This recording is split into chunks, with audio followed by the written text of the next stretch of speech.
bienvenue dans cette édition donc, du 14. Nous sommes donc avec Franklin Yamsi dans cette édition de Bienvenue aux 20h. Qu'est-ce qui va donc se passer avec le patron Yamsi avec Kam Tomori? Qu'est-ce qui va donc se passer en Afrique? Bienvenue donc sur cette chaîne sociopolitique décryptage, analyse et questions. Bienvenue chers abonnés, nous sommes là pour l'agenda des infos. Bienvenue sur cette chaîne de l'un des créateurs de contenu d'Anémie. Chaque jour qu'on dort, qu'on se réveille, il y a donc de nouveaux dossiers. Nous sommes avec vous, madame et monsieur. Rebonsoir à tous et bienvenue pour cette émission. Madame et monsieur, nous commençons ce studio. J'accueille donc le professeur Franklin Yamsi qui a donc répondu au MSC et aux militants de RDPC. Alors, vous le savez donc, Yamsi est un homme donc politologue qui a fait de longues études en géopolitique. Il a donc été attaqué donc par des forces des militants donc du RDPC qui ont donc rappelé de passer à une vitesse supérieure pour donc renverser le régime de monsieur Biya. Il faudrait donc retenir que le gouvernement de monsieur son excellent Paul Biya est donc dans l'une des paniques de renversement de Kam Tomori et de Joshua aussi. Alors, nous avons donc déclaré plutôt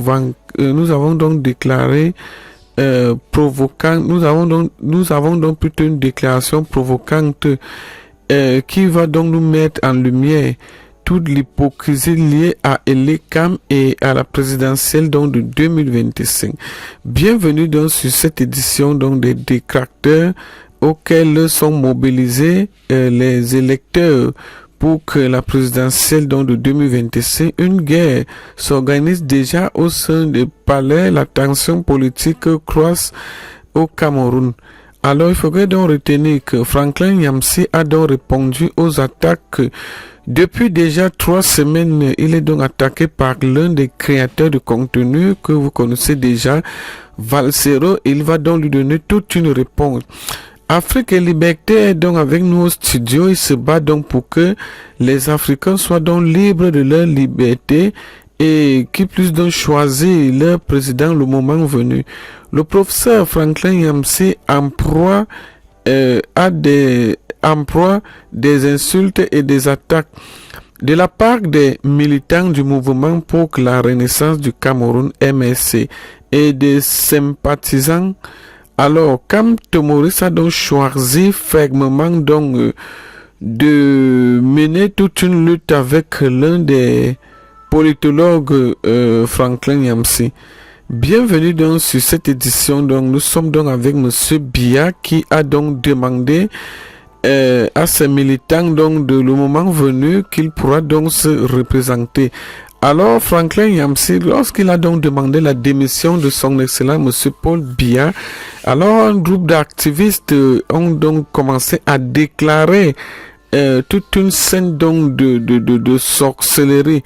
Vous le savez donc, Kamto est donc à ses côtés pour donc demander donc un soutien pour donc renverser donc le régime du scrutin de 2025.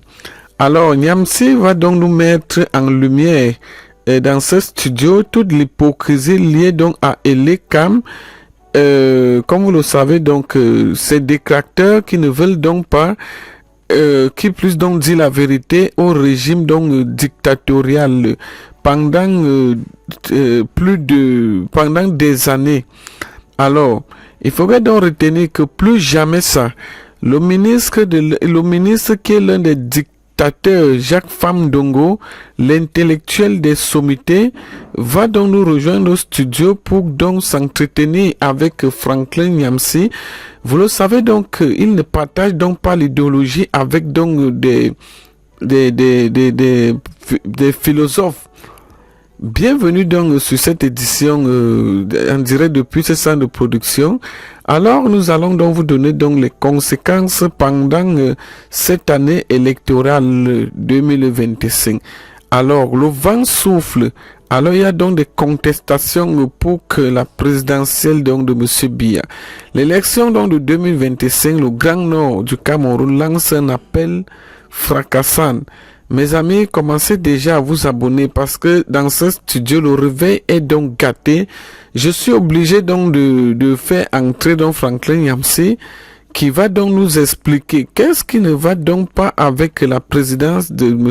Paul Biya, qui est donc le président de la République.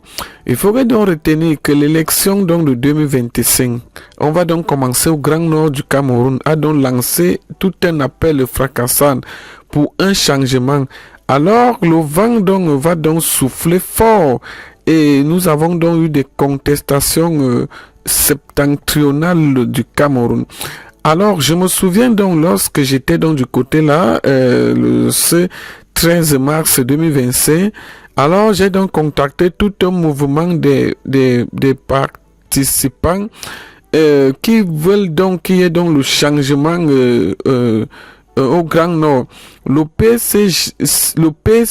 PCGN avait donc publié, je me souviens donc, ça ne fait donc pas 2 jours, un appel pour que la démission de la présidentielle de M. Biya. Vous le savez, à plus de 92 ans, c'est donc pas facile donc de diriger parce que les facultés intellectuelles baissent déjà, selon l'interview donc des médecins que nous allons donc capter pour vous faire donc suivre cela. Mes amis, vous savez donc que c'est le Grand Nord qui porte la présidentielle de 2025. Alors, si vous le voulez donc très bien, le Grand Nord est donc un géant électeur, le Grand Nord, un géant électoral marginalisé qui réclame donc la justice avec son poids démographique. Alors, il faudrait donc considérer le Grand Nord comme un Camerounais représentant un enjeu électoral majeur. Alors, nul des acteurs politiques au nom de Cam Tomoris a donc déjà demandé toute une coalition. Alors, on se pose donc des questions. Il pourra donc se présenter pour que la présidentielle donc, de 2025.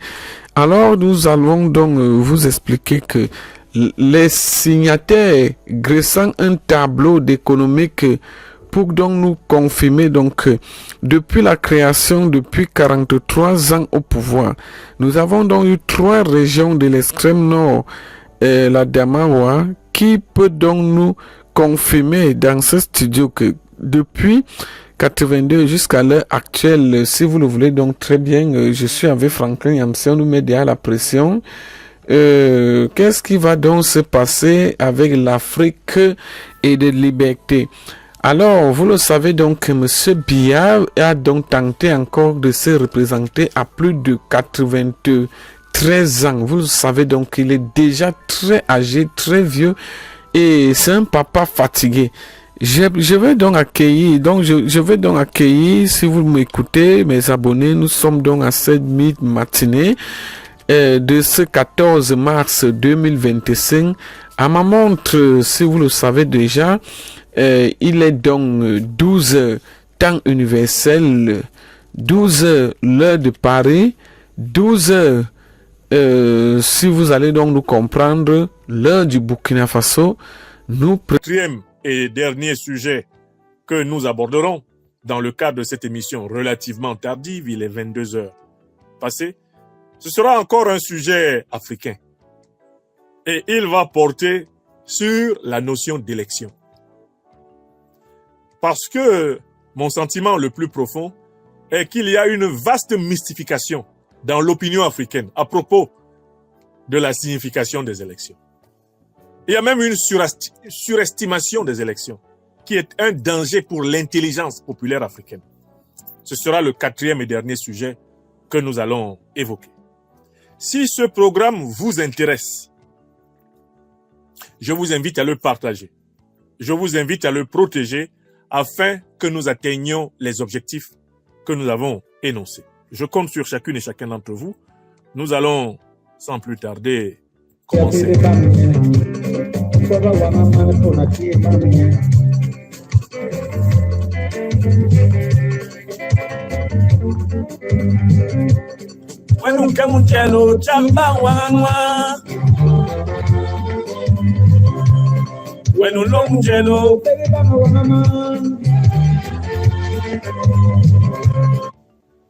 Monsieur Bruno Retailleau, l'actuel ministre français de l'Intérieur, à l'issue d'ailleurs d'un attelage mal assorti, puisque le gouvernement français actuel souffre d'une illégitimité parlementaire et donc populaire et démocratique évidente, Monsieur Retailleau a fait la déclaration suivante qui est rapportée par le journal en ligne Brut. Je cite Monsieur Retailleau.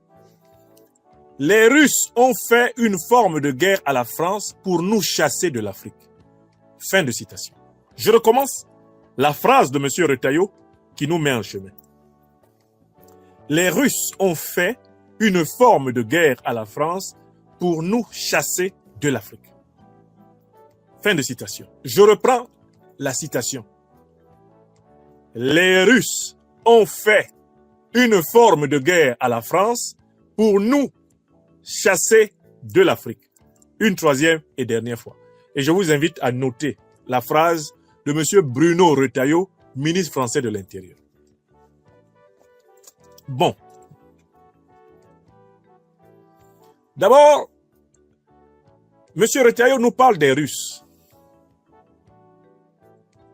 Et il dit qu'ils ont fait une forme de guerre à la France. C'est-à-dire que, grâce à M. Retailleau, nous comprenons la logique de va-t-en-guerre qui s'est emparée des dirigeants de l'Union européenne, Macron pour la France, Starmer pour la Grande-Bretagne, le nouveau chancelier Merz de l'Allemagne. Tout ce monde-là est très remonté ces derniers temps à l'idée de tenter de poursuivre et d'aider l'Ukraine à poursuivre la confrontation militaire avec la Russie. On aurait pu croire, en écoutant les éléments de langage classiques de l'establishment politique européen, que c'était pour aider l'Ukraine à récupérer son territoire souverain qui lui a été arraché, notamment depuis la confrontation de février 2022 par la Fédération de Russie. On aurait pu penser que toute la colère, la hargne avec laquelle s'exprime le gouvernement français actuel dans cette affaire renvoyait à une problématique eurasienne. C'est-à-dire, on peut dire, occidentalo-occidentale. Bref, une problématique qui se déroule ici, entre l'OTAN, instrumentalisant, comme on le sait désormais, l'Ukraine et la Russie. Mais grâce à cette parole de M. Retailleau, nous sommes réorientés vers la véritable signification de la colère de M. Macron envers la Russie. Sa plus profonde signification n'est donc pas ukrainienne. Ce n'est pas pour les beaux yeux bleus de l'Ukraine que le président Macron est en colère. Ce n'est pas pour sauver l'Ukraine, ayant perdu le Donbass, la Crimée, etc., que le président Macron est en colère. L'arrière-pensée profonde de la colère du régime Macron contre le régime de Vladimir Vladimirovitch Poutine nous est délivrée par M. Bruno Retailleau, ministre français de l'Intérieur. Il nous dit « Les Russes ont fait une forme de guerre à la France pour nous chasser d'Afrique. » Donc, en réalité, c'est l'Afrique qui est l'enjeu de la colère du gouvernement français contre la Russie, davantage que l'Ukraine. Ça, c'est le premier acquis de la révélation, de M. Bruno Retailleau, ministre français de l'Intérieur. Mais il y a une deuxième information qu'il nous donne. Ils nous ont fait une forme de guerre. Je tiens à rappeler que l'armée française a été délogée du Mali sans que l'armée malienne tire une balle contre un soldat français. Que l'armée française a été délogée du Burkina Faso sans que le Burkina Faso tire une seule balle contre un soldat français. Je tiens à rappeler que l'armée française a été délogée du Niger et même du Tchad sans que l'armée nigérienne ou l'armée tchadienne tire une seule balle contre un soldat français. Lorsque M. Retailleau dit « Les Russes ont fait une forme de guerre à la France pour nous chasser d'Afrique », dans l'expression « forme de guerre », il avoue lui-même qu'il n'y a pas eu de guerre de la Russie contre la France en Afrique et qu'il n'y a même pas eu de guerre des pays africains contre la France en Afrique. S'appuyant sur leurs attributs juridiques d'État formellement souverains, le Mali, le Burkina Faso, le Niger et le Tchad ont demandé à l'armée française de rentrer en France après avoir rompu les accords de défense et de coopération militaire qui unissaient, qui liaient leur pays à la France. La question qu'on veut se poser ici, c'est en quoi est-ce une forme de guerre? Lorsque ces accords de coopération et de défense entre le Mali et la France, entre le Burkina Faso et la France, entre le Niger et la France, entre le Tchad et la France, lorsque ces accords étaient rédigés, est-ce que les Russes étaient co-signataires des accords? Est-ce que les Russes étaient cités dans les accords? Est-ce que la volonté russe était incluse parmi les parties des accords? Réponse non. Le fait que M. Retailleau ne veuille pas reconnaître que ce sont les Africains qui ne veulent plus de l'occupation militaire française en Afrique est un signe de mépris envers les Africains. M. Retailleau fait partie de cette élite politique française qui peine à reconnaître que les Africains soient capables d'une initiative intellectuelle, morale, d'une initiative spirituelle, d'une initiative personnelle. M. Retailleau fait partie de ceux qui pensent que il faut expliquer l'action des Africains systématiquement par un tiers. La Russie, la Chine, l'Iran, la Turquie, Cuba.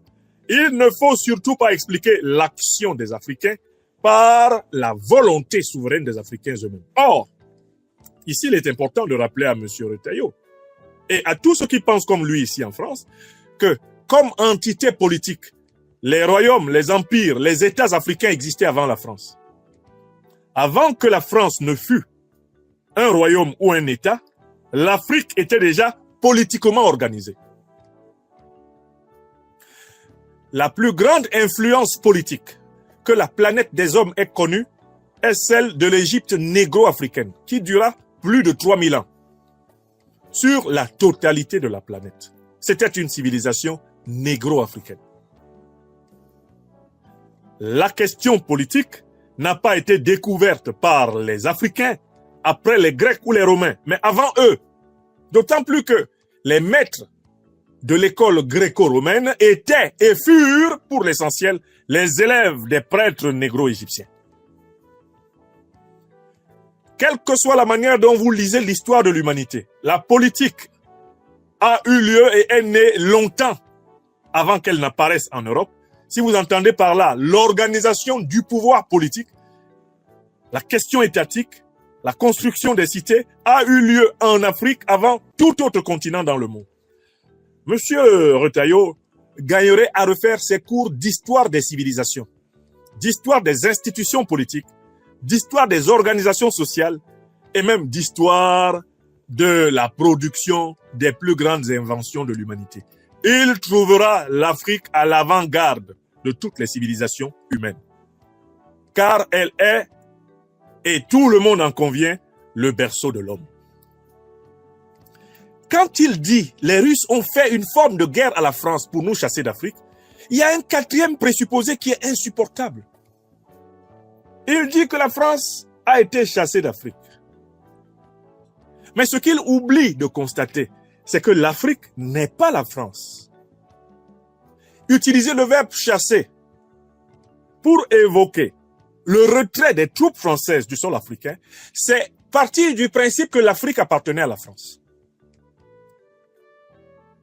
Parce que si l'élite politique française aujourd'hui estime qu'elle a été chassée d'Afrique, et si elle s'en sent vexée, c'est parce qu'elle part du principe que l'Afrique lui appartenait. D'ailleurs, quelles étaient les expressions par lesquelles l'élite de la 5e République française désignait les 15 pays africains issus du processus colonial français?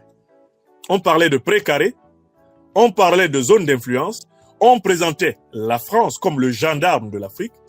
Et aujourd'hui, À travers M. Bockel, Jean-Marie, on en est venu à créer une nouvelle formule, c'est le dispositif socle de la France.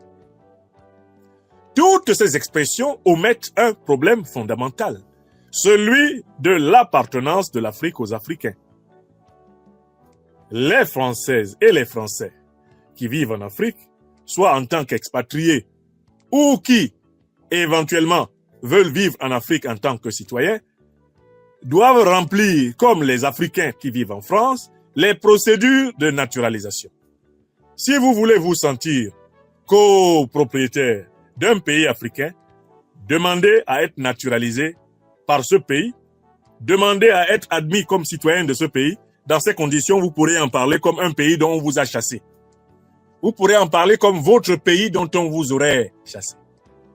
Mais vous ne pouvez pas parler de l'Afrique en disant on nous a chassés d'Afrique, alors qu'à la base, vous êtes venu en Afrique dans le cadre d'un processus brutal, criminel, inhumain, cynique, démoniaque, qui s'appelle 1. La traite négrière, le terrorisme négrier, 2. La pénétration barbare et bien coloniale, et puis 3. La réorganisation néocoloniale et impérialiste, avec aujourd'hui ces excroissances dans le terrorisme instrumentalisé afin de maintenir l'Afrique en fragilité et de continuer à la piller. Dès lors, les propos du ministre Retailleau sont des propos qui sont une nouvelle offense à la dignité et à la souveraineté des peuples et des États et des gouvernements africains contemporains. Car ce sont des propos qui nient aux Africains l'initiative de leur histoire. Ce sont des propos qui méconnaissent la profondeur de ce qui se passe. Eh bien, exactement maintenant au Sahel, au Mali, au Burkina Faso, au Niger et même déjà au Tchad. Cela même qui va se passer partout ailleurs, puisque, comme vous le savez bien, que ce soit au Sénégal, en Côte d'Ivoire, au Gabon ou à Djibouti, toutes les armées des anciennes puissances négrières, coloniales, toutes les armées des puissances néocolonialistes et impérialistes qui ont ensanglanté l'Afrique depuis des siècles seront priées de rentrer chez elles. On leur dira Kena Imamba Emanan, allez dans vos territoires avec vos armes. Huna Imamba Emanan, rentrez dans vos territoires avec vos armes. Temna Ninga Inan, rentrez chez vous avec votre dispositif de coercition et de menace. Vade retro imperialistus. Gehen Sie zurück. Allez chez vous. Go back to your countries with your guns, weapons of mass destruction. Africa is tired of hosting armies of the Western powers, colonial imperialist army. This is the end. Africa to Africans. Like Europa is for Europeans. And those who are permitted to be living in Europe or America have to fulfill the rights and the rules of each of those countries. You have to go back. Yankee back. French troops back. British troops back. All those trade Negro slave troops have to remove their feet from the African ground. Vous voulez qu'on vous dise ça en quelle langue? Dites-leur dans toutes les langues. Vous, mes amis qui m'écoutez en direct de cette émission, que chacun écrive une phrase dans sa langue pour dire « Nous, Africains, nous ne voulons plus voir les troupes des anciennes puissances négrières, coloniales, néocoloniales et impérialistes, ou des puissances néocoloniales et impérialistes sur notre sol. Pas un soldat de ces troupes. » C'est ce que les Africains pensent. Et ils n'ont pas eu besoin d'une greffe de cerveau russe ou d'une greffe de cerveau chinois pour le penser. Le panafricanisme, l'idéologie de l'émancipation de l'homme africain, n'a pas été théorisé par des Russes ou des Chinois, mais des Africains. Pour l'Afrique. et pour la respectabilité de l'humanité africaine mondiale. Donc quand Bruno Retailleau dit « les Russes ont fait une forme de guerre à la France pour nous chasser de l'Afrique », il nie la capacité africaine de faire l'histoire. Et il retombe dans le piège de Sarkozy, dans son discours de 2017 à Dakar, disant « l'homme africain a un problème, c'est qu'il n'est pas entré dans l'histoire ». Quelle erreur! C'est à force d'ignorer, eh bien, l'action historique de l'homme africain que l'élite politique française est allée de surprise en surprise. Ils n'ont pas vu venir la décision malienne, elle leur est tombée dessus comme une pluie d'été. Ils n'ont pas vu venir la décision burkinabé, elle leur est tombée dessus comme une pluie d'été. Ils n'ont pas vu venir la décision nigérienne, elle leur est tombée dessus comme une pluie d'été. Les Américains pensaient même qu'ils pourraient y échapper. Ils sont allés se cacher à Agadez en pensant que le président Tiani ne les avait pas vus. Le CNSP ne les avait pas vus. Une fois que le CNSP a obtenu, eh bien, le départ des troupes françaises, eh bien, le peuple nigérien et ses dirigeants se tournèrent vers Agadez pour dire, vous aussi, Laboussanino Zanchan Kassani. Laboussanino Zanchan Kassani. Vous aussi, montrez-nous vos nuques. Toujours cette tendance à ignorer l'activité endogène de l'histoire africaine va amener les dirigeants français à être surpris quand les troupes françaises du Gabon vont être priées de dégager. Ils vont encore être surpris quand les troupes françaises à Djibouti vont être priées d'être dégagées. Ils seront toujours surpris et ils chercheront toujours des boucs émissaires. Ah, c'est Poutine. Ah, là encore, c'est Poutine. Oh non, là, c'est Xi Jinping. Ah, si c'est pas Xi Jinping, si ça se trouve, c'est Kim Jong-un. Ah, si c'est pas Kim Jong-un. Cette propension à ne pas reconnaître le désir propre des Africains de tourner la page de la domination, de construire des républiques prospères, de construire une unité continentale forte pour protéger les Africains de l'opprobre de l'histoire. Cette volonté de nier l'histoire africaine, elle est la cause de l'effondrement de la politique africaine de la France. Le déni de réalité. Voilà ce que je pense des propos de Bruno Retailleau, qui vraiment là, s'est planté littéralement comme son propre chef. Eh bien, ce ne sont pas les Russes qui ont chassé les troupes françaises d'Afrique, ce sont les Africains. Maintenant, quel est l'intérêt des Russes en Afrique? Il faut le préciser. L'intérêt des Russes en Afrique n'est pas le même que celui des puissances européennes dont le sous-sol est vide de matières premières. La Russie est un pays qui possède toutes les matières premières du monde, en quantité supérieure comparée à tous les pays rassemblés de l'Union européenne. La Russie a plus de réserves de matières premières que toute l'Europe. La Russie est un pays qui a des matières premières en quantité même supérieure à plusieurs pays africains. Donc, les Africains savent que la Russie ne vient pas pour dépouiller l'Afrique de ce qu'elle possède déjà. Elle n'est pas habitée par la même angoisse existentielle que l'Europe de l'Ouest. Si la Russie est en Afrique, c'est pour faire des affaires en Afrique et éviter que l'Europe de l'Ouest et l'Amérique, et même seulement la Chine, eh bien, s'emparent des opportunités africaines pour renforcer leur capacité de nuire à la Russie. Voilà le plan stratégique russe. Empêcher que les faramineuses matières premières africaines soient caporalisées par l'Europe, ou même la Chine, ou même les États-Unis, leur permettant d'obtenir une capacité d'écraser la Russie en Eurasie. Donc, pour les Russes, il est même intéressant que les Africains eux-mêmes se constituent en pôle de puissance et en relation d'amitié avec eux, ce qui leur permettra d'avoir des alliés dans le jujutsu du monde multipolaire. Je connais beaucoup de gens en France, et dont certains d'ailleurs de mes amis, qui font souvent l'objection « Ah, faites attention, en Afrique, les Français sont en train de partir, les Américains sont en difficulté, mais vous ne savez pas ce qu'ils vont vous faire, les Chinois. Vous ne savez pas ce qu'ils vont vous faire, les Russes. » La réponse de l'Afrique est la suivante. Ce n'est pas votre problème. Ce n'est pas votre problème, c'est l'Afrique qui évalue ses avantages et ses inconvénients. La théorie africaine des avantages comparatifs ne se fait ni à Paris, ni à Washington, ni à Bruxelles, ni à Londres. Elle ne se fait pas à Berlin. La théorie africaine des avantages comparatifs se fait dans le cerveau des Africains, dans le cerveau des gouvernements africains, dans le cerveau des peuples africains. Votre problème dedans, c'est quoi?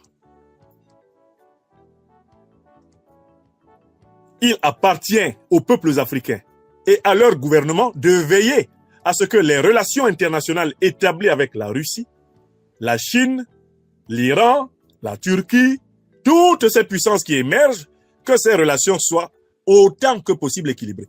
Mais pour qu'elles soient équilibrées, il faut que les Africains se rassemblent, comme le font aujourd'hui les Ouest-Africains dans l'AES. Car il faut des États comparables pour avoir des relations équilibrées. Vous ne pouvez pas être un micro-État, je ne sais pas, de 27 000 km² et vouloir avoir une relation équilibrée avec un État continent comme la Russie. Donc l'intégration africaine est la réponse que l'Afrique apporte à cette question, parce que plus l'Afrique sera intégrée, plus les grands ensembles sous-régionaux africains et bientôt l'État fédéral africain seront en capacité de négocier. Mais j'insiste sur la réponse africaine à cette question. Mais ce n'est pas le problème de la France. Ce n'est pas le problème de l'Allemagne, ce n'est pas le problème de l'Europe. Les rapports entre les États africains et la Chine, les rapports entre les États africains et la Russie ou même les États-Unis, c'est pas l'affaire de quelqu'un d'autre que les Africains. Deuxièmement, au tableau des inconvénients, il n'y a pas de photo. Quelle que soit votre manière de présenter les exactions, les abus qu'auraient commis les armées russes ou les compagnies chinoises en Afrique, aucune d'entre elles n'est comparable à la barbarie négrière, à la barbarie coloniale, à la barbarie néocoloniale des puissances occidentales. Aucune. En quantité et en qualité de malheur. Et donc, il faut arrêter ce chantage. C'est un argument qui ne passe plus dans le cerveau des Africains. Ah, vous ne savez pas ce que les Russes vont vous faire. C'est pas votre affaire. Occupez-vous de votre problème, vous, avec les Russes. De votre problème, vous, Européens, avec les Chinois. Occupez-vous-en. Laissez les Africains s'occuper de leurs problèmes. Avec l'Amérique, avec l'Europe, avec la Chine, avec la Russie, c'est l'affaire des Africains. This is not your business. C'est aussi simple que ça.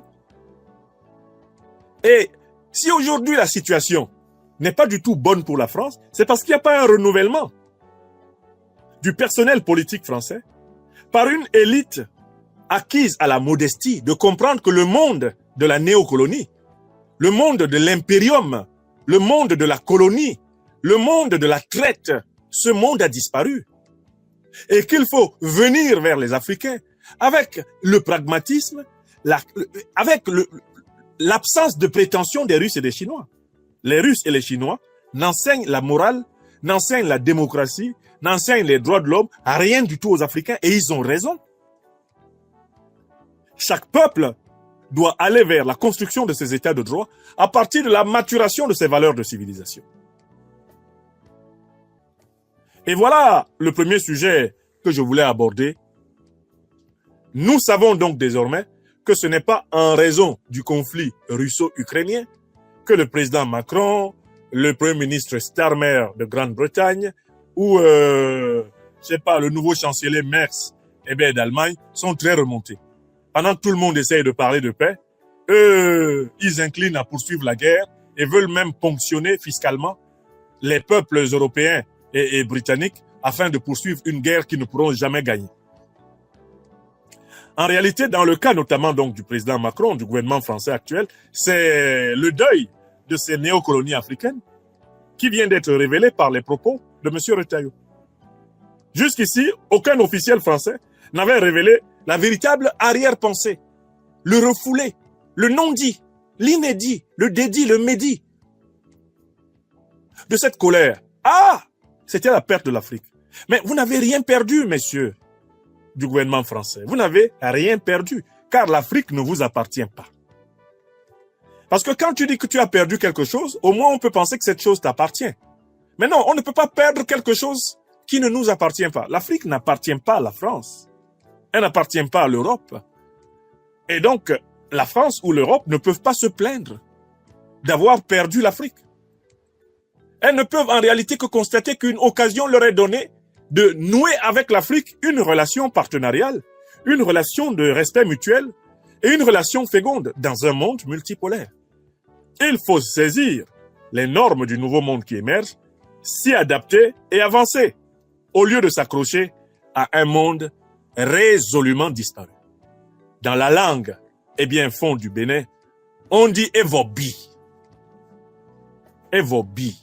La relation néocoloniale, Evobi. C'est fini, fini.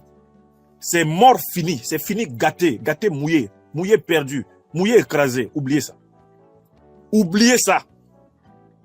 Les Africains n'accepteront plus jamais les relations inégales qui leur ont été imposées ces 6 derniers siècles. C'est la décision que nous avons prise individuellement et que nous sommes en train de prendre collectivement. Écrivez ça. Tilana. Écrivez. Voilà.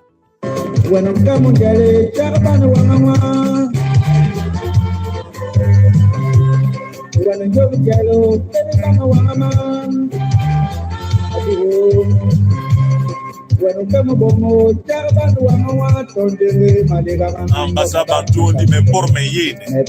Je parle et je m'assois dessus. Voilà. M'importe mes yénes. Je parle et je m'assois dessus. C'est tout.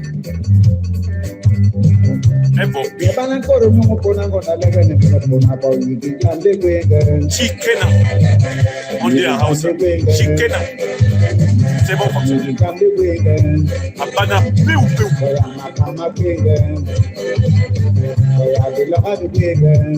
Alors, mes chers amis, je suis très intéressé par l'évolution des négociations dans le conflit russo-ukrainien. Nous assistons à quelque chose d'extraordinaire. La clarification de ce qui était en jeu entre la Russie et l'Ukraine. Je vous demande, vous êtes combien de personnes? Vous êtes pratiquement, mettons, maintenant plus de 10 000 personnes en direct. J'en suis certain.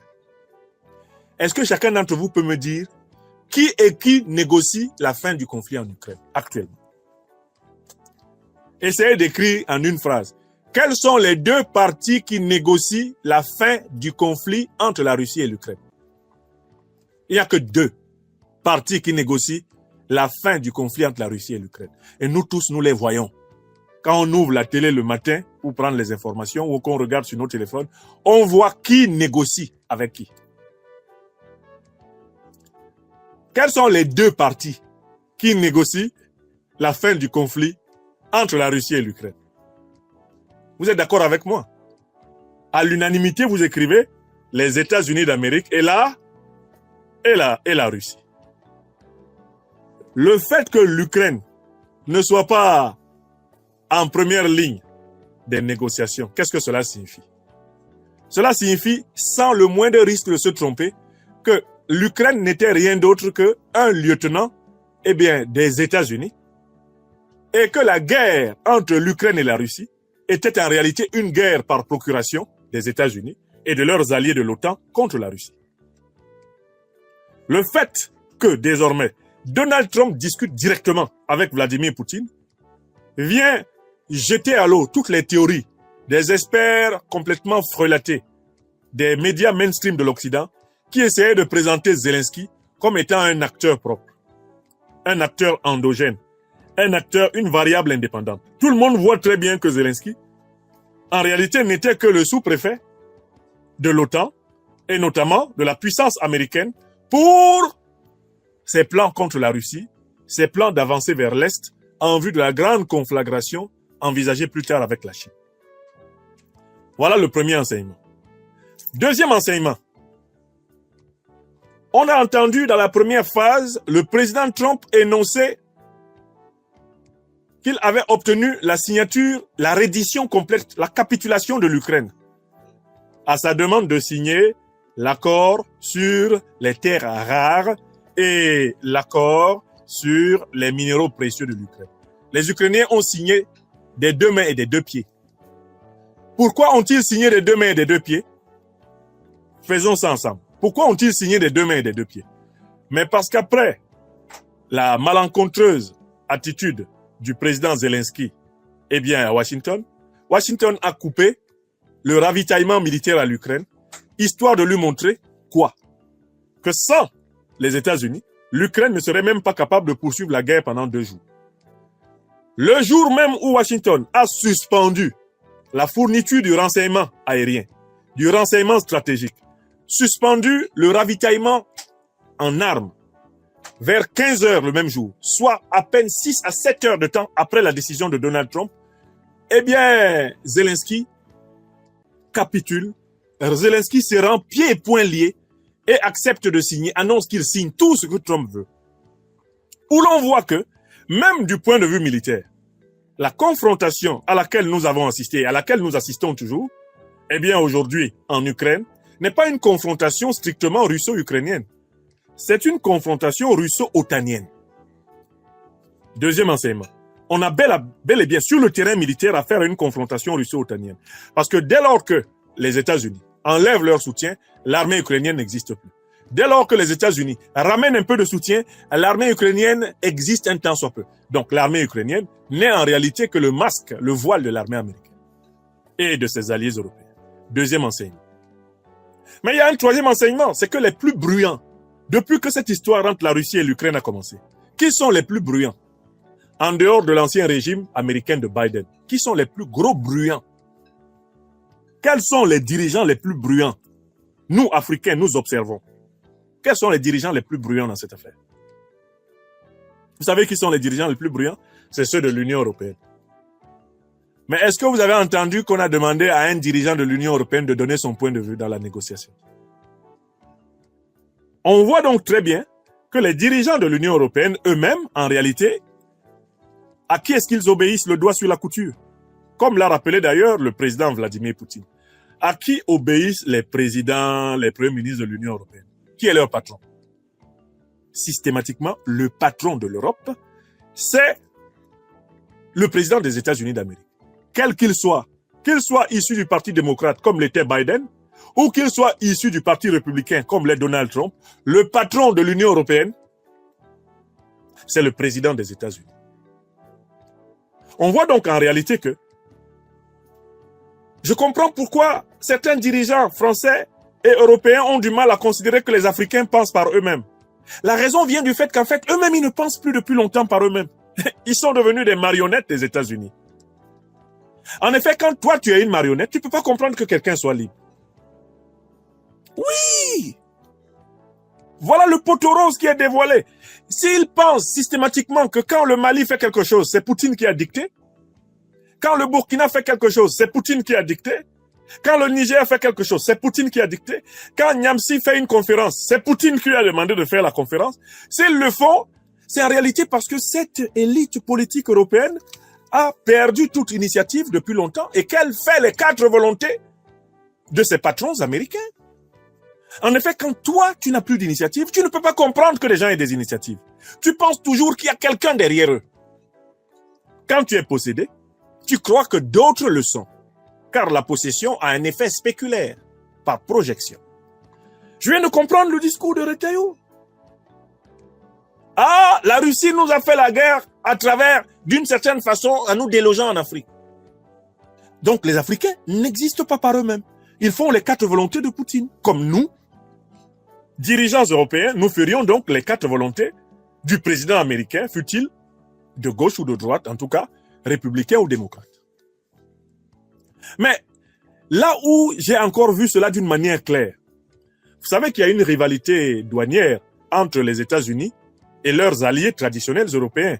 Même entre les États-Unis et le Canada, ça chauffe. Au point que les États-Unis ont relevé le prix des taxes des produits manufacturés européens pour rattraper ce qu'ils estiment comme une escroquerie de l'Union européenne. Citation de Donald Trump, l'Union européenne a été créée, elle a été inventée pour emmerder les États-Unis d'Amérique.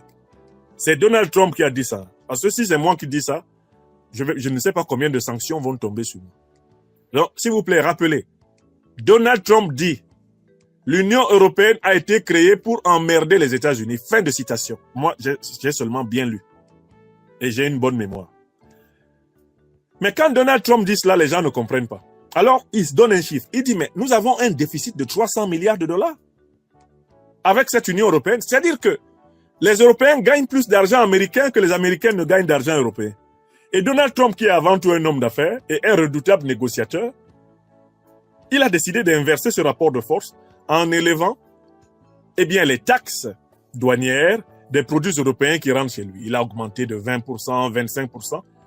Et Ursula von der Leyen a réagi Parce que Trump avait placé à pratiquement 27 milliards les nouveaux gains, 27 milliards de dollars, les nouveaux gains annuels des États-Unis par rapport à l'Europe. Ursula von der Leyen, au nom de l'Europe, qui se comporte comme si elle avait été élue présidente de tous les peuples européens, elle a aussitôt réagi en annonçant que il y aurait des mesures en retour pour que l'Europe récupère au moins 26 milliards de dollars par l'élévation des taxes contre les États-Unis. Vous savez ce que Donald Trump a fait? Aujourd'hui même, il est sorti, il a dit, bon, vous ne me connaissez pas bien. Je vais élever de 200% les taxes sur le vin européen et notamment sur le champagne français. 200%. Astaghfirullah. À peine Donald Trump a dit cela que tous les dirigeants européens, y compris des dirigeants français, sont sortis pour dire non, monsieur Trump, il ne faut pas vous fâcher. Ah non, Donald Trump, on parlait comme ça, c'était juste un ballon d'essai.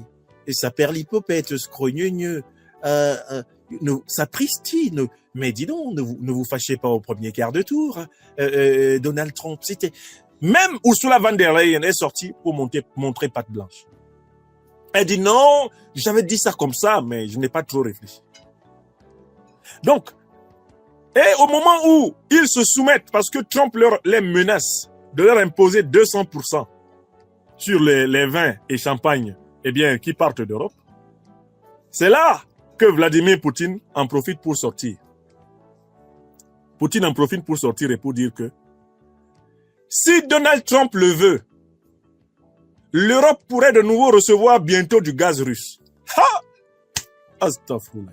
Est-ce que vous comprenez ce qui se passe là?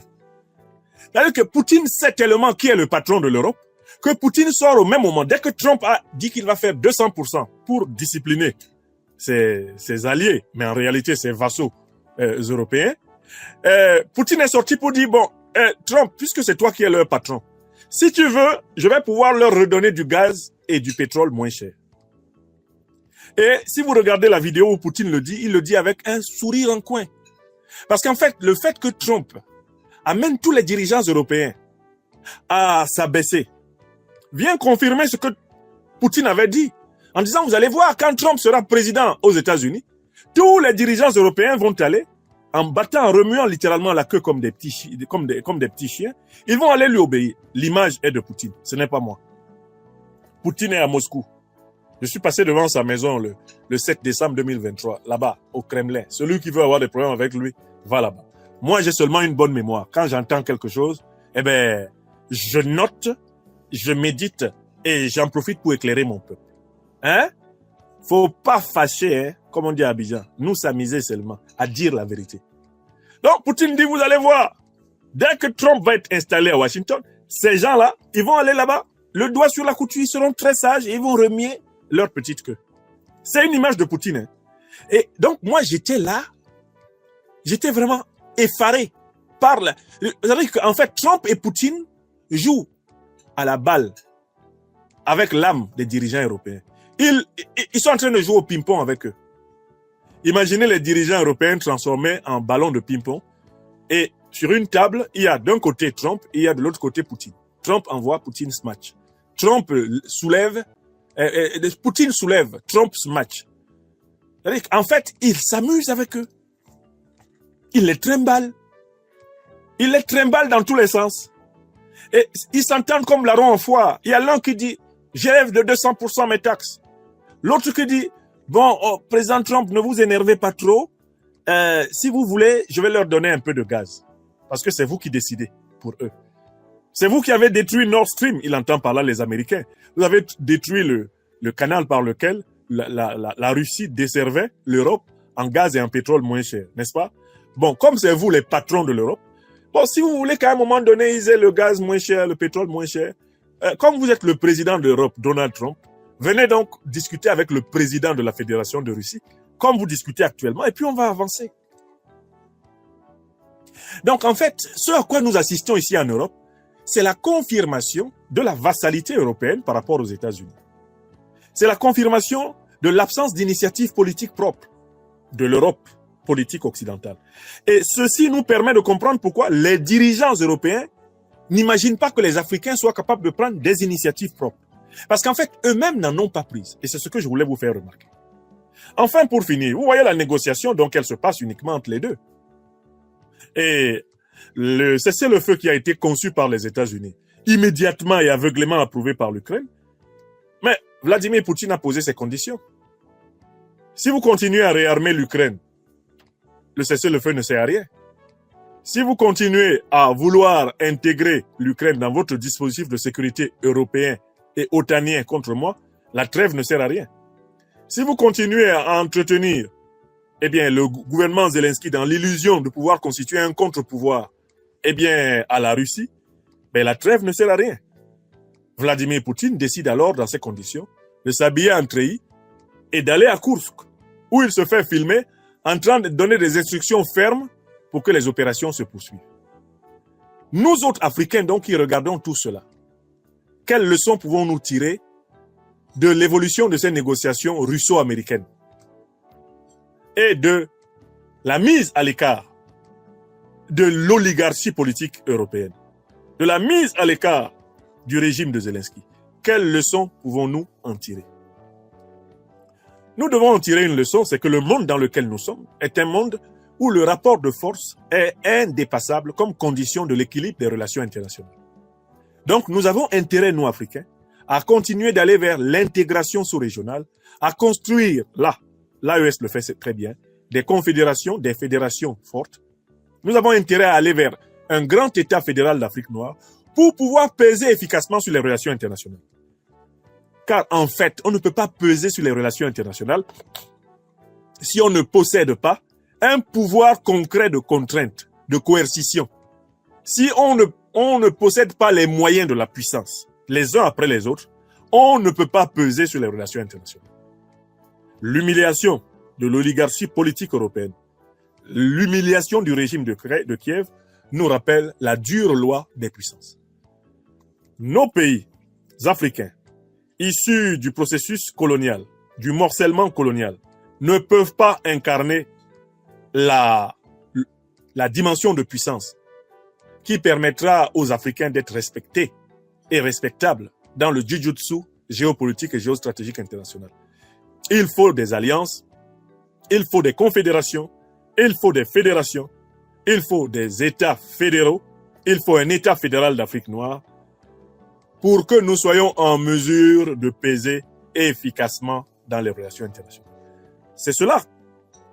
C'est par son poids que l'Amérique et c'est par son poids que la Russie décident seuls, sans les Européens. Donc, tant que nous, Africains, n'aurons pas construit des puissances qui pèsent, c'est-à-dire qui cochent tous les cadrans de la respectabilité et de la redoutabilité internationale, cadran militaire, cadran économique, financier, monétaire, cadran de la souveraineté politique et de l'invention politique institutionnelle endogène, cadran de la souveraineté spirituelle, culturelle. Tant que nous n'aurons pas entièrement contrôlé ces cadrans, nous serons limités dans notre capacité à protéger les intérêts vitaux des Africains du continent et des diasporas. Voilà l'enseignement que je tire pour ma part de cet épisode. Avançons.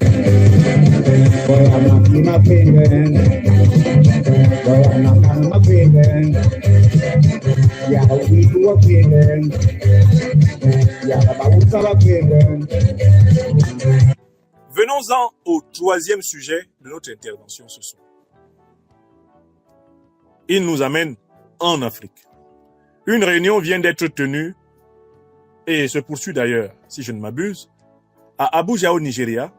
Les chefs d'état-major de l'organisation néocolonisée, l'organisation accroupie, appelée CEDEAO, se sont à nouveau réunis sur instruction des présidents de la CEDEAO, des pays de la CEDEAO. Et ils se sont réunis et ont énoncé une seule décision, avec tambour et trompette, corps et cris. C'est la décision d'activer la fameuse force en attente dont ils parlaient depuis plus de 15-20 ans. Ils ont décidé de l'activer et de lui donner 5000 hommes opérationnels tout de suite. J'ai regardé tous les éléments de la presse nigériane en anglais, décrivant les conditions de la prise de cette décision.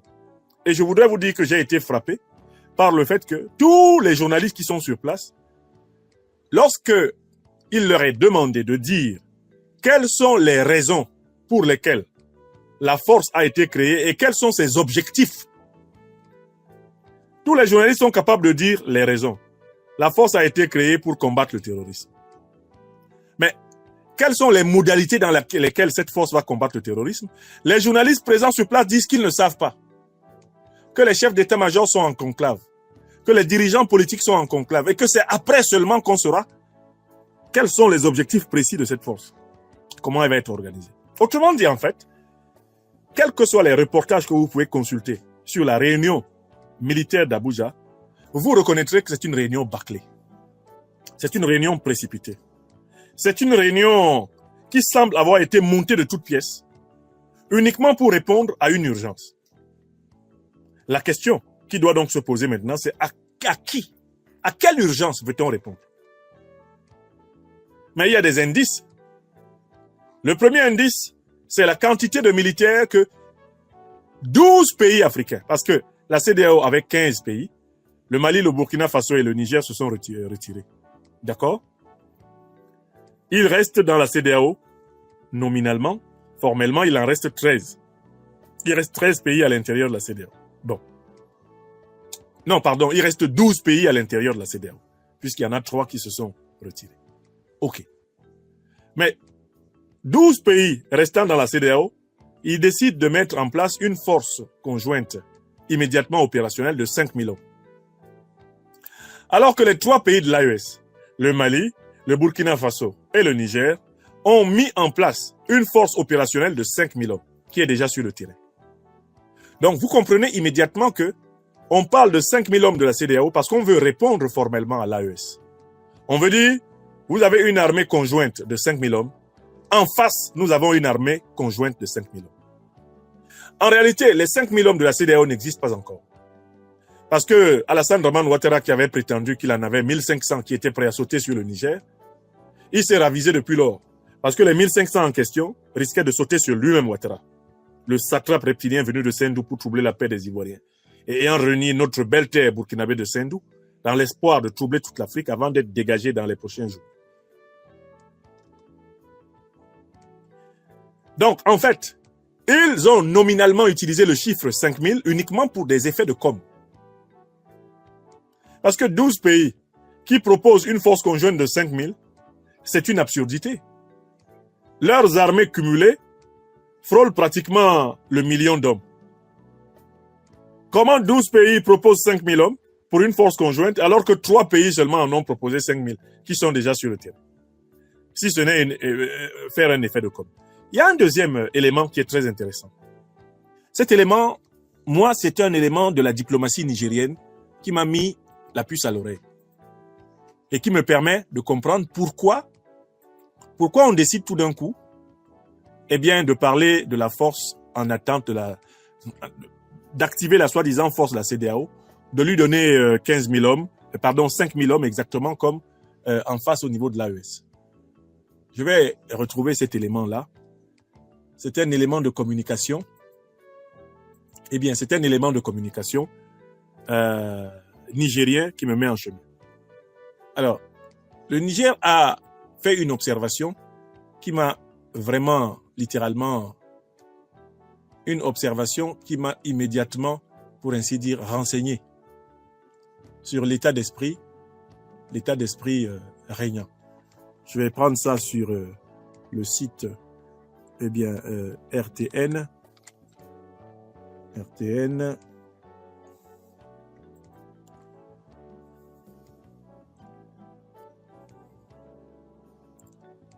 Le Niger a dit une chose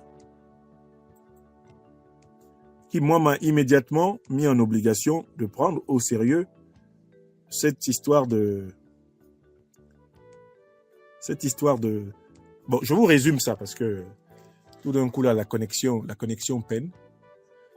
Les autorités nigériennes ont convoqué l'ambassadeur du Nigeria au Niger, l'ambassadeur du Nigeria au Niger, pour lui faire part de leurs préoccupations. Et la préoccupation des autorités nigériennes, c'est le changement du dispositif sécuritaire du Nigeria à la frontière avec le Niger. Les autorités du Niger ont observé que le Nigeria a fait évoluer son dispositif sécuritaire à la frontière avec le Niger. Les diplomates parlent toujours en utilisant un langage, si vous voulez, modéré, mesuré, fin. Mais il y a la phrase suivante.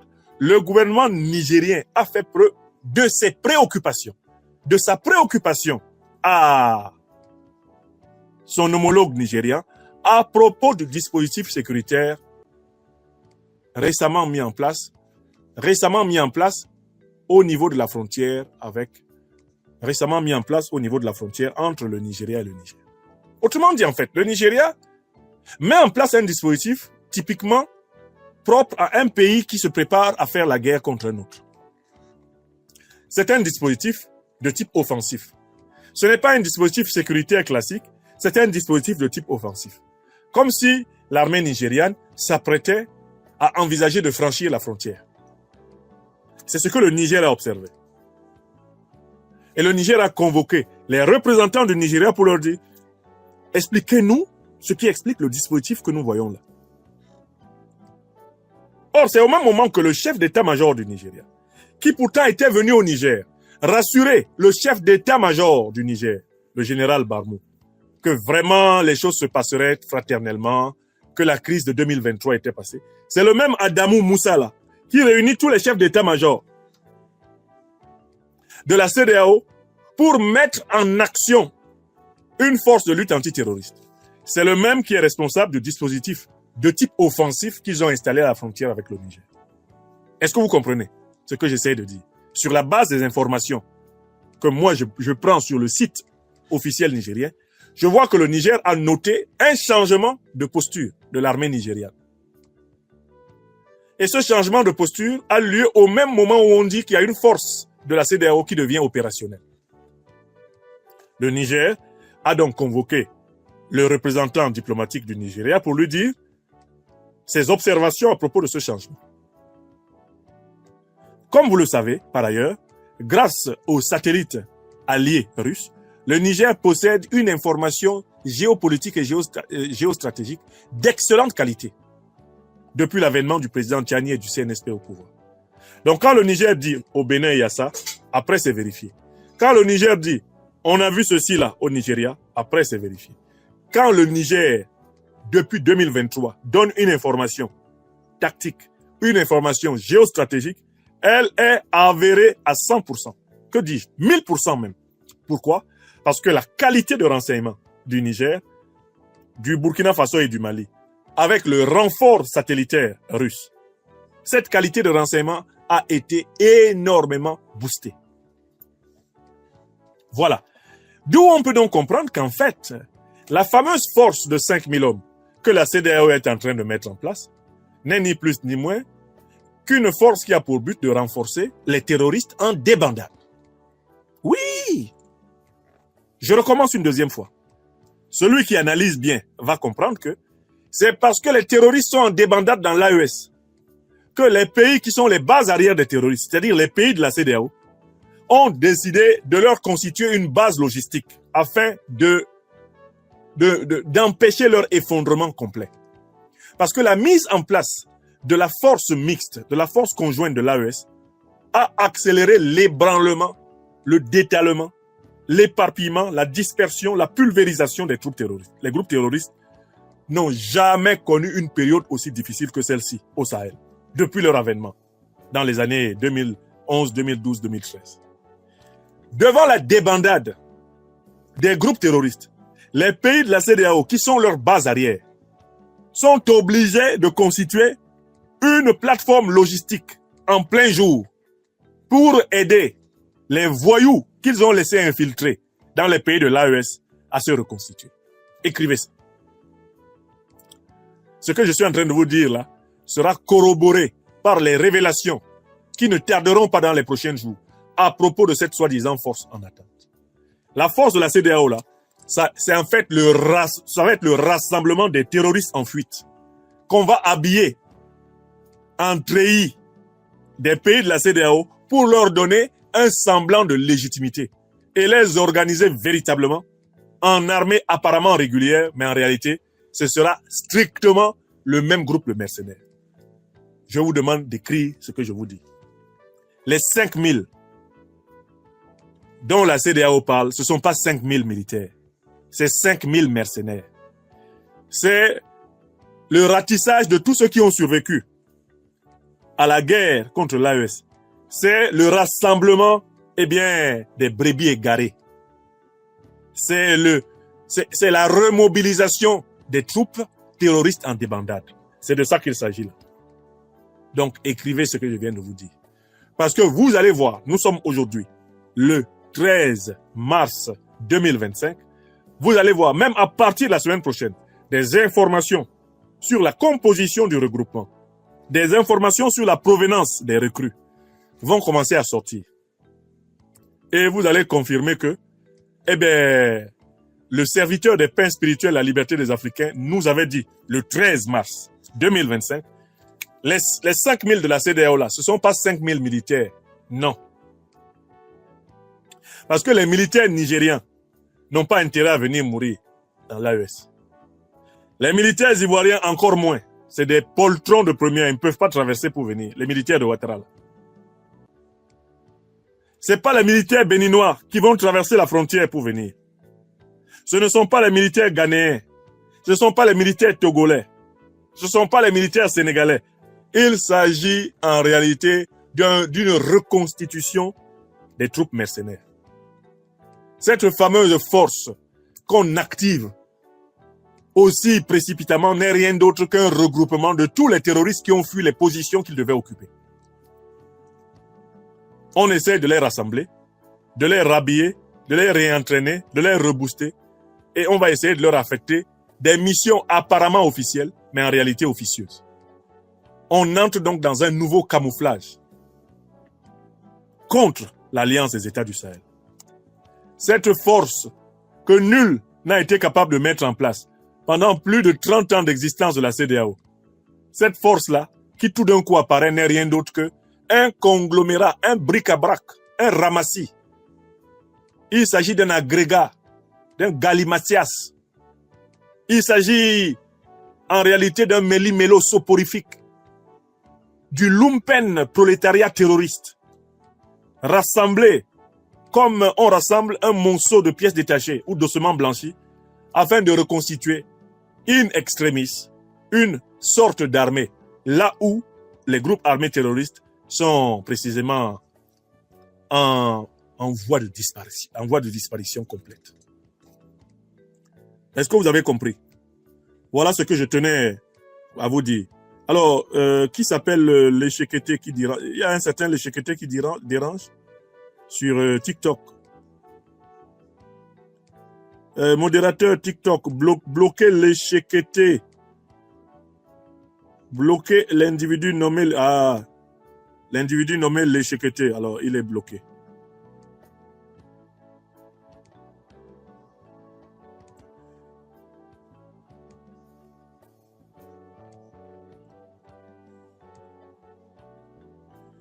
L'échequeté. Voilà, nous le bloquons, nous confirmons. Très bien. C'est bon. Très bien, nous l'avons dégagé. Voilà, mes chers amis, l'analyse que je voulais vous apporter, grâce justement à l'élément que la diplomatie nigérienne a publié. C'est-à-dire, en fait, les Nigériens ont appelé les Nigériens pour les avertir qu'ils ont vus. Pour leur dire, quand vous nagez, on voit votre dos. Pendant que Adamou Moussa, qui est venu parler un langage fraternel il y a à peine quelques mois au Niger, est en train de rassembler à nouveau des militaires, en réalité contre l'AES, le Niger lui dit, on t'a vu. Nous voyons bien ce qui a changé à la frontière. Nous voyons bien les dispositions offensives, guerrières que vous êtes en train de prendre et qui ne visent pas tant les terroristes que nous.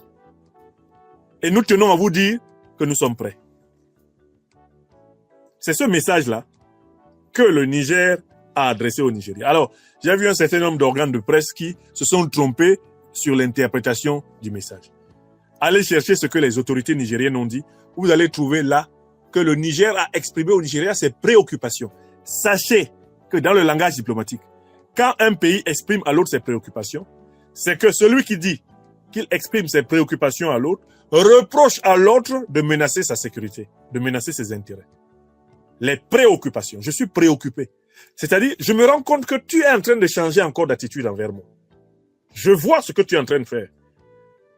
Vous avez envoyé le général Moussa Adamou ici, nous dire que nous sommes des frères, dire qu'on va s'entendre, qu'il n'y aura plus de problème. Voilà le même général Moussa Adamou qui recommence les mêmes réunions que vous teniez en 2023 contre nous.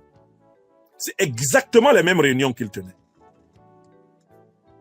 Et c'est là qu'on doit voir le courage politique de ceux des pays de la CEDEAO qui ont décidé de prendre leur distance avec cette haute sorcellerie manipulée par le néocolonialisme et l'impérialisme occidentaux et moyen-orientaux.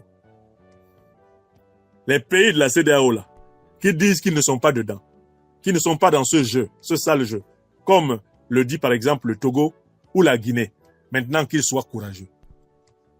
Qu'ils soient courageux et qu'ils quittent la CEDEAO. Qu'ils arrêtent la politique d'un pied dedans, un pied dehors, la politique du cul entre deux chaises, et qu'ils assument le véritable panafricanisme qui est une rupture avec toute forme de structure néocoloniale et impérialiste. La CEDEAO est une organisation néocoloniale et impérialiste. C'est ce que je voulais démontrer.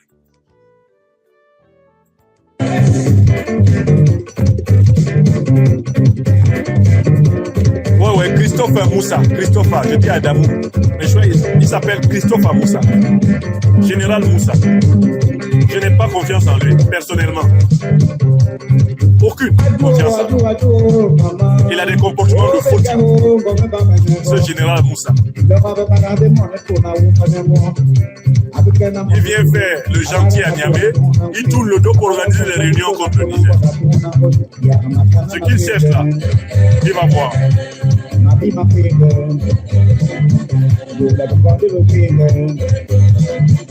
Al-Firdaous. On est fatigué des pays qui ont le cul entre deux chaises. C'est une expression française.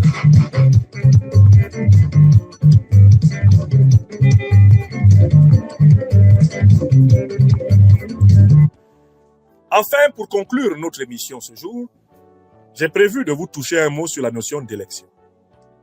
Parce que c'est une notion qui est source de confusion pour ceux qui n'ont pas l'habitude des notions politiques. L'élection est une opération par laquelle les institutions d'un pays permettent à la population, au peuple des citoyens, de choisir librement leurs dirigeants. Ça peut être au niveau municipal, au niveau législatif, donc parlementaire, ou au niveau de l'institution présidentielle. Voilà une définition de l'élection. La possibilité pour le peuple de choisir ses dirigeants dans le cadre de règles dont la règle suprême est la Constitution. Bon, mais en Afrique, la notion d'élection n'a pas exactement ce sens classique. La notion d'élection n'a pas exactement ce sens, on va dire, référentiel canonique. En Afrique, l'élection, dans la plupart des cas, demeure une formalité que le pouvoir organise pour se légitimer, artificiellement et symboliquement. Pourquoi? Parce que dans la plupart des pays africains aujourd'hui, le principe d'alternance n'est pas accepté par les élites qui gouvernent. Même les élites d'opposition ont un problème avec le principe d'alternance, puisqu'elles se comportent, pour certaines du moins, comme si quand elles prendront le pouvoir, plus personne n'aura le droit de l'exercer après elles dans le pays. Donc en fait, la notion d'élection, en Afrique, elle est déviée de sa signification canonique et classique. D'abord, l'élection, c'est donc en fait une grande parade, une grande parodie, une grande mascarade, une grande kermesse que le pouvoir organise pour se donner un vernis de légitimité. Le pouvoir et ses militants partent du principe que l'élection organisée par eux ne peut pas être perdue par eux. Il est interdit par une règle non écrite dans le pouvoir africain contemporain que celui qui organise l'élection la perde. Ce qui fait que quand il y a un pouvoir africain qui perd une élection et qui le reconnaît, le fait est suffisamment exceptionnel et on va chanter les louanges de ce pouvoir-là pendant plusieurs décennies. Pourquoi? Parce que c'est un fait exceptionnel. Le pouvoir africain contemporain ayant tendance à être absolu et par conséquent opposé au principe d'alternance, d'où l'opposition presque systématique au principe de transparence électorale. Donc, on arrive à la troisième idée. La chose, ce que nous appelons élection en Afrique, n'étant pas une consultation souvent libre, transparente, juste, équitable des citoyens, ce que nous appelons élection en Afrique est d'une manière ou d'une autre un processus de légitimation d'un système politique pourri. Considérer l'élection comme la condition de santé du système politique africain, alors qu'on sait que ce système est vicié par l'opacité, par la tricherie et par la fraude, c'est entretenir le système politique par la reproduction de sa mêmeté, la reproduction de sa fausseté. Si vous prenez un pays comme le Cameroun, de 1960 à nos jours, si vous comptez nominalement les élections, mais il y en a eu en 1965, en 1970, en 1975, en 1980, en 1985, en 1984, en 1988, en 1992, en 1997, vous continuez, vous trouvez les élections en 2002, vous continuez, vous trouvez des élections, je sais pas, en 2007, vous continuez, vous trouvez des élections en 2011, vous continuez, vous trouvez les élections en 2018, vous trouvez les élections en 2025. Ces dates-là ne correspondent jamais à la consultation réelle du peuple. Elles correspondent à des opérations de pur vernissage d'un système qui a décidé de s'accrocher au pouvoir par tous les moyens possibles. Mais vous pouvez appliquer le même raisonnement au régime de Ouattara aujourd'hui en Côte d'Ivoire, à la tentative de Macky Sall au Sénégal, à la tentative qui habite aujourd'hui Talon, par exemple au Bénin. Vous pouvez appliquer ça à la situation au Congo, Brazzaville, à la situation au Gabon, à la situation en Guinée équatoriale. Vous pouvez l'appliquer à tellement de pays, à la situation au Togo. Vous pouvez l'appliquer à tellement de pays et vous voyez que, en fait, les élections n'en sont pas. Les cas où les élections sont véritablement les élections sont exceptionnels, du moins notamment dans l'Afrique dite francophone. De telle façon qu'on doit donc se poser la question de savoir, est-ce qu'il ne faut pas en réalité déplacer le critère de la bonne santé du système politique africain, de la thématique électorale vers autre chose? Mais quelle serait cette autre chose qui peut nous servir de paradigme d'évaluation de la bonne santé d'un système politique africain si ce ne sont les baromètres des élections truquées? Eh bien, pour moi, la réponse est, c'est le degré d'inclusion des forces politiques dans la construction du consensus national. Les élections sont un critère moins profond que le degré d'inclusion des forces politiques républicaines dans la construction du consensus national. C'est-à-dire que ce n'est que là où les élections ont eu lieu après qu'aient été intégrés dans le débat, intégrés dans la discussion, intégrés dans la compétition, tous ceux qui veulent sincèrement servir l'intérêt supérieur de nos nations, ce n'est qu'au bout de cette démarche consensuelle, de cette démarche de délibération collective, que le processus électoral a un sens. Voilà pourquoi les transitions qui sont en cours sur le continent africain sont plus importantes que les élections. Les transitions sont plus importantes parce que ce sont des périodes pendant lesquelles les citoyens doivent construire le consensus. Les peuples doivent construire le consensus. Ceux qui veulent vraiment que le pays s'arrange, où que ce soit, doivent profiter des transitions pour prendre des dispositions pour que la situation collective ne dérape plus jamais. Les transitions populaires, inclusives, celles qui sont au service des intérêts vitaux des peuples, de leur liberté de choix stratégique. Les transitions qui sont au service du renforcement de la souveraineté nationale par des décisions sur le terrain militaire, sur le terrain économique, monétaire, des décisions sur le terrain de l'initiative institutionnelle, des décisions sur le terrain de la production culturelle, éducationnelle. Ces transitions-là sont plus essentielles que les élections, en valeur ajoutée politique. Alors, je voudrais inviter les Africaines et les Africains à sortir du fétichisme électoral et à s'intéresser, non pas au fétichisme, mais à la pratique africaine du consensus. La pratique africaine du consensus qui s'inspire du modèle politico-théorique de l'arbre à palabre, du Conseil des anciens, le modèle circulaire que nous avons vu opérer ces derniers temps au Mali, au Burkina Faso et au Niger. Ce modèle-là est la condition, d'abord, d'organisation de véritables transitions réparatrices de nos nations. Et ce sont ces transitions réparatrices de nos nations qui peuvent préparer utilement des consultations exemplaires, qu'on appellera alors des élections véritablement souveraines. Quand on organise des élections dans un pays dont les citoyens n'ont même pas compris les enjeux dans lesquels ils sont engagés, il y a le risque qu'arrivent au pouvoir des individus opposés aux intérêts vitaux, aux intérêts stratégiques et à la souveraineté de ces pays. L'élection n'est pas une solution, une potion magique.